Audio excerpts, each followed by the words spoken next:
Longhorn. Hey, fun little tune, Down in the Longhorn by Arlo Guitarlo. It's streamed everywhere. Just Google search on your favorite streaming site, Down in the Longhorn by Guitarlo. Okay, so what's this all about? Well, I wanted to make a little contribution to Mark's film about the Longhorn and his tribute shows, and I'm very excited for Mark that he put all this together. I think it's amazing, and I'm sorry I couldn't be there. I'm off on some interstellar journey, so by the time this video reaches you, I would probably be about 10 years older than I am right now. Okay, so my little story about the Longhorn, and it would be like the 40th anniversary of the Longhorn, because I stepped into the Longhorn in 1979. So that began the beginning of my 40-year-long history in the music business.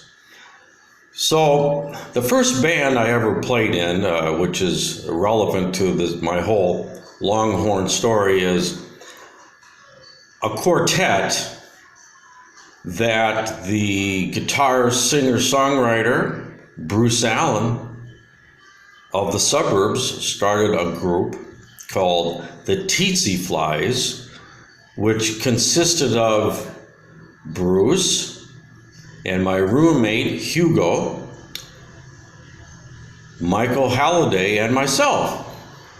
And this is like 77, 78, and we rehearsed in the basement of 3545 Minneapolis Avenue South, and the group did not perform live, but we did rehearse about 6 months, and a couple of songs were woodshed there, like Chemistry Set was a song that went on that the Suburbs recorded. And hey, if you don't believe me, just ask Chris Osgood. He was there.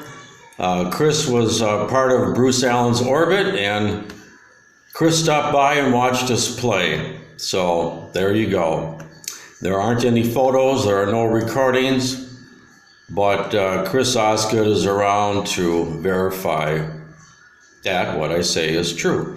So how this leads into the Longhorn is Bruce would always ask my band, which I went out and created a new band called Vitamin Q, and we became like the mainstay opener for the Suburbs during that time period of like 79.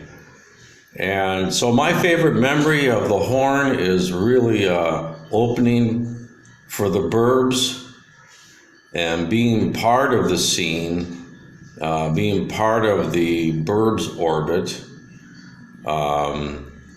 And I think most especially, I learned a song that Bruce Allen wrote called Do Right.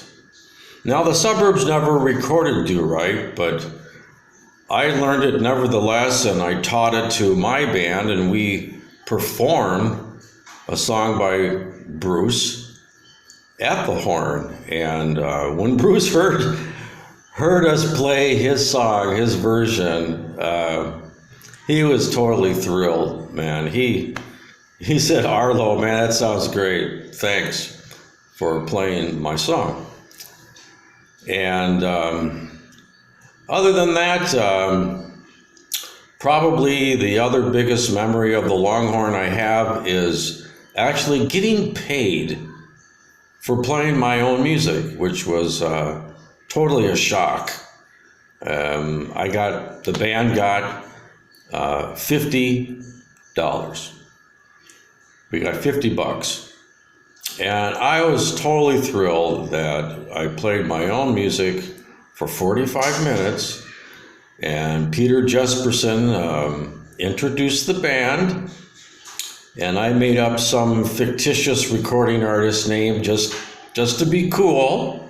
And Jesperson introduced Vitamin Q under the guise of some fictitious record label. I can't remember what goofy name I had made up at the time. And getting that money required that I go into Hartley's office, where they were, indulged in cocaine. And I would sit there, and Hartley would, give me a bad time about why I didn't deserve to be paid. And when he finally coughed over $50, I was thrilled. And on a different occasion, another memory that sticks in my head is one night when Hartley Frank stormed out of his office to scream at Bob Mould and Husker that they were playing too loud, and he unplugged them. Okay, so thanks. I'm glad to have been part of the whole scene, from Woodstock to the Horn to all the other places and things I did in the future. But the Horn, what happened there was my entry, like I said, into the music business. It's where I cut my teeth, and still doing it to this day, so help me God. All right, thanks for listening to my little rap here, and rock on and keep spinning those old records. See ya.